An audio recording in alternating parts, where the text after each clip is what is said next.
So I've been seeing a lot of my friends and other people using the Fallen Sunstar exotic helmet, so I decided to take a crack at making a build for this myself.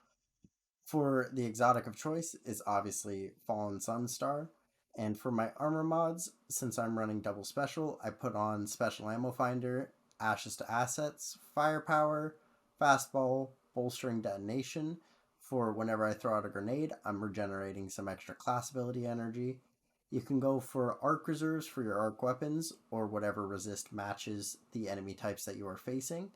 And then I like to run one charged up, so I have a lot of stacks of armor charged for myself. I'm running elemental charge to get my charge stacks easily, because I'm always going to be spawning ionic traces. Double arc surge for a 17% damage increase to my arc weapons. Time dilation to bump up from 10 seconds to get 15 seconds worth of time per armor charge. Bomber for whenever I'm casting a class ability, I get grenade energy. And then powerful attraction, because I'm going to be casting class abilities a lot, I can pull in any orbs that I make with firepower. Tabbing over to the subclass, we're going to be using Chaos Reach. You can trade that out for Storm Trance if you feel like it, but I like Chaos Reach for higher priority targets.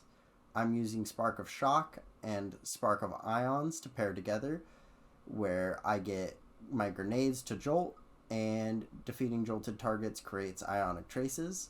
Spark of Magnitude, so I can get a longer duration on my storm grenade. And Spark of Beacons, because I'm always going to be amplified, so my arc weapons are always going to be blinding. Other than that, I'm using Ball of Lightning just because it's really nice melee to have, and since we're always amplified, it will release additional lightning strikes. Electrostatic Mind, defeating targets with arc abilities or jolted, blinded targets will create ionic traces, which is very nice, so that I can proc my Spark of Beacons, and collecting an ionic trace will make me amplified. Other than that, since I'm always going to be amplified, I chose Arc Souls over running the Slide Melee, because this has far more uses and will help assist me clearing trash enemies and dealing some damage to bosses. And when I'm amplified, these Arc Souls gain increased fire rate, which means more damage. Now, going over to the Destiny 2 Compendium, the reason we picked the Delicate Tomb is picking up an Ionic Trace will overcharge the next shot, granting a 30% damage increase, and it will also apply Jolt on the next hit, and this will last for 14 seconds until hitting an enemy. And being hip fired will also increase its damage by 20%. Now, for the Fallen Sunstar, it will give me 25% grenade energy, 25% melee energy, and 30% class ability energy on Ionic Trace. And my Ionic Traces move faster, which is very nice. Also, allies within a certain number of meters receive 10% grenade melee and class ability energy when I pick up an Ionic Trace, so it helps to support the team as well on whatever build they are running. So that is what this build is. I'm going to go flip over to some gameplay.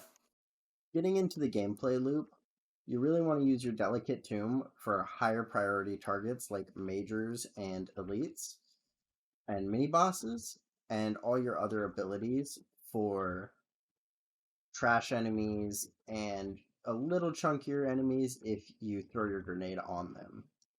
So going over here, I'm going to throw out my grenade, throw out my class ability. I almost have a full grenade back. Melee, get a full grenade back. Throw a nade over there. Pop another rift. Melee. And now, since I don't have many abilities up, I'm going to go ahead and use my Delicate Tomb. Got all my abilities back up. So the gameplay loop is very fun, very easy, and user-friendly. And in my opinion, plays better than pre-nerf Starfire Protocol, Stasis, or Solar Warlock. Now, this chunkier enemy, I can use my Delicate Tomb, spawn another Ionic Trace, throw a grenade out,